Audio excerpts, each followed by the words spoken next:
Hello, students. You didn't think I was actually going to just leave you hanging, wondering whether or not you understood this essay, were you? Well, no, of course not. I'm going to give you some clues, okay? So, Injection by Jane Armstrong. She named it Injection because she has to now take injections, while rather her husband is giving her the injections because she has just been told, according to the essay, that she has multiple sclerosis. So this essay is kind of like an acceptance versus disbelief. She's coming to terms with this disease. She's grappling with everything that it means, that she's just discovering about this debilitating illness that she has, that there is no cure for. So she starts off, right? She starts off, you are given a name. She starts with second person, okay? She's still distancing herself from this. She's not saying I was given a name. She's saying you. She's still at a distance. She still can't believe this is going on. You are given a name for the dizziness and stumbling, the electrical parade marching up and down your spinal cord, the flashing lights behind your eyes. All of this specific detail in the form of imagery. She is trying to let us know exactly how it feels, dizziness, stumbling. Can you imagine what this must feel like right here? An electrical parade marching up and down your spinal cord, flashing lights behind your eyes.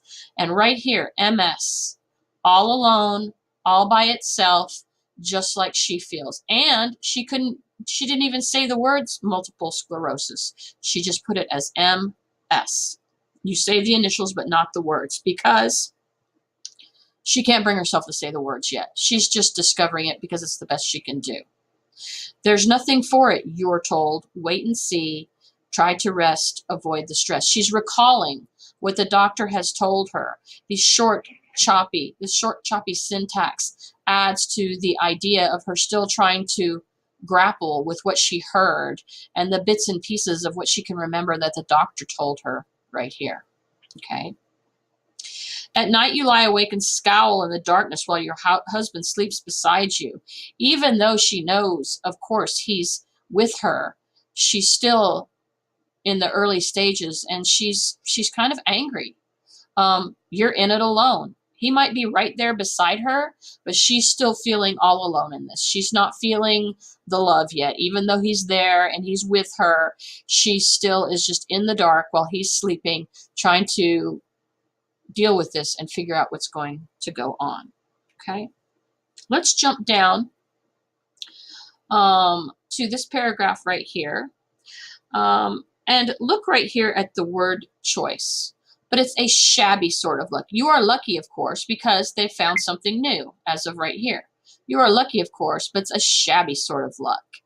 In other words, so what, right? So what if I'm lucky because I get this new shot? But I have to sit here and try to figure out how I'm going to give myself this shot. It's $250 a shot. Her hand is shaking. Think about it, if you've never had to do this sort of thing. I know my hands would be shaking if I had to give myself a shot because I hate needles. So think about this shabby sort of luck. A loaded syringe, as if it's a gun or something that is going to attack her. It gives an idea of shooting rather than injecting, right? And so then you have the rest of the explanation. Your hand shakes, your breath quickens, you feel lightheaded and drop the syringe. You can be right there with her, feeling these feelings. She's explained them so well with all the specific detail. Spilling $250 worth of recombinant DNA on the bathroom rug.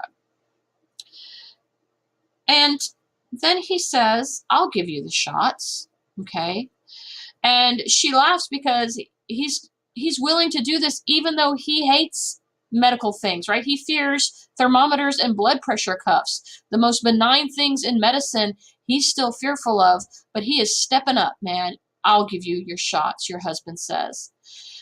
But it's horrifying, okay? He goes slowly. He doesn't just kind of jab it in like nurses do. He's trying not to hurt her, but in the end, he is hurting her because he's just kind of easing in the needle, and he goes so deep that it actually touches her bone. And so even though he's trying so hard, he's really hurting her worse. And he looks at her, poor thing, both of them, poor thing. Did it hurt? He'll say, and you'll say no. And why does she say no?